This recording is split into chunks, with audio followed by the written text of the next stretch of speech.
Haleluya, puji nama Tuhan. Bersyukur kepada Tuhan, hari ini kita bisa berjumpa lagi di dalam program Renungan Singkat. Hari ini kita mau bersama-sama lagi merenungkan kebenaran firman Tuhan. Karena kita percaya, kita tahu bahwa firman Tuhan itu adalah jawaban dalam setiap persoalan kita.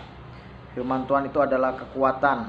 Firman Tuhan itu adalah penolong di saat tidak ada orang yang bisa menolong. Kita tahu kita punya Tuhan. Kita punya firman Tuhan yang sanggup menolong setiap kehidupan kita. Puji nama Tuhan. Hari ini kita mau bersama-sama lagi merenungkan kebenaran firman Tuhan. Firman Tuhan hari ini saya beri judul kebetulan. Sepertinya sebuah kata yang simple, yang sederhana. Tapi hari ini kita mau bersama-sama merenungkan kata kebetulan ini.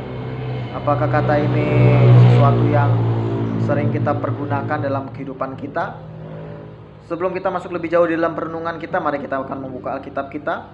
Kita akan lihat kebenaran firman Tuhan ini di dalam Roma pasal yang ke-8 ayatnya yang ke-28.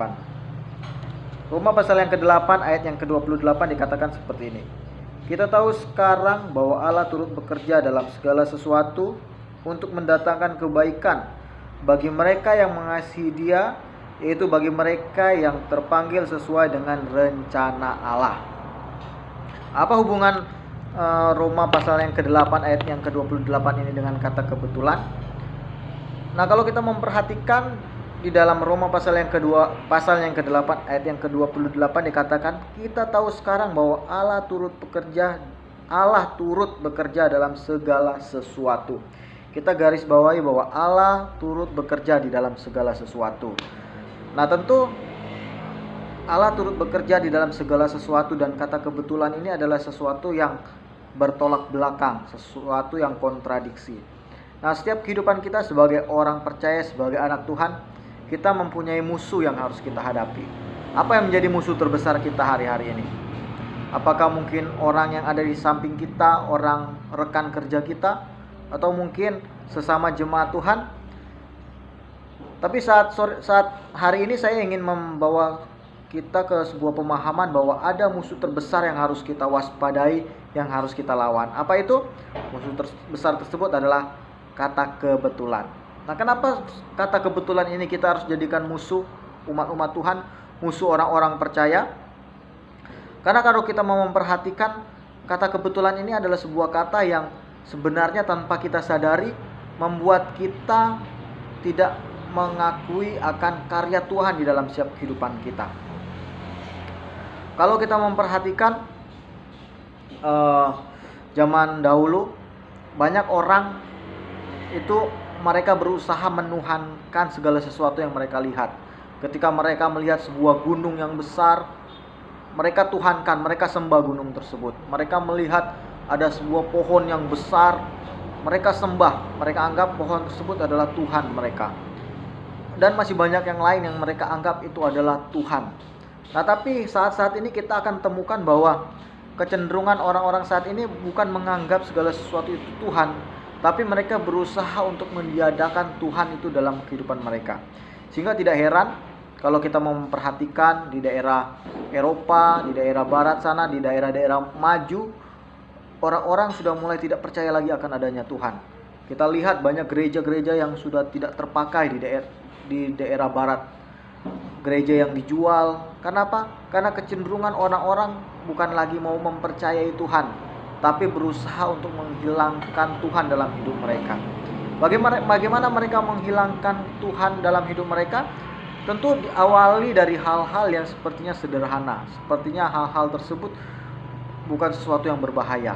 Nah, salah satunya adalah kata kebetulan. Coba kita bayangkan di dalam setiap kehidupan kita. Ketika kita mendapat sesuatu, kita mendapatkan sepertinya sebuah berkat, dan kita hanya katakan, wah, ini kebetulan saya dapat. Itu sesuatu yang sepertinya kita tidak percaya bahwa Tuhan bekerja di dalamnya.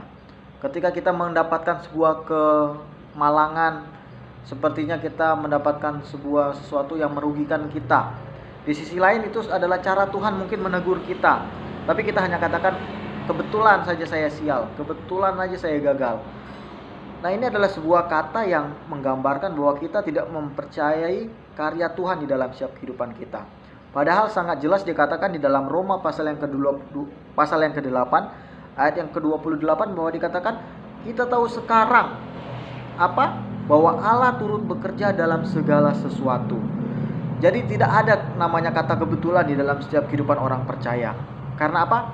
Karena kata kebetulan ini menunjukkan bahwa sesuatu itu terjadi secara natural. Kebetulan ini adalah sebuah kata yang menunjukkan bahwa sesuatu itu terjadi secara acak, terjadi tanpa dirancang, tanpa direncanakan.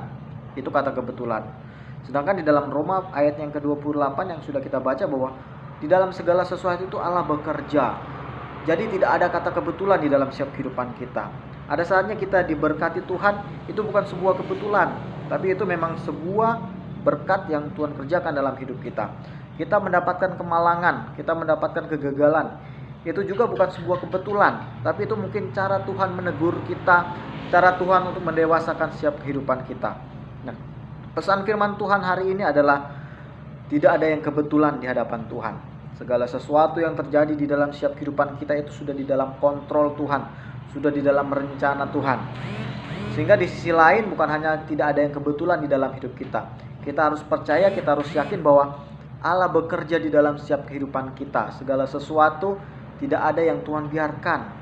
Karena jelas pesan firman Tuhan hari ini adalah bahwa Allah bekerja di dalam segala sesuatu untuk mendatangkan kebaikan bagi kehidupan kita. Anak-anak Tuhan, orang-orang yang percaya. Tuhan Yesus memberkati kita semua. Amin.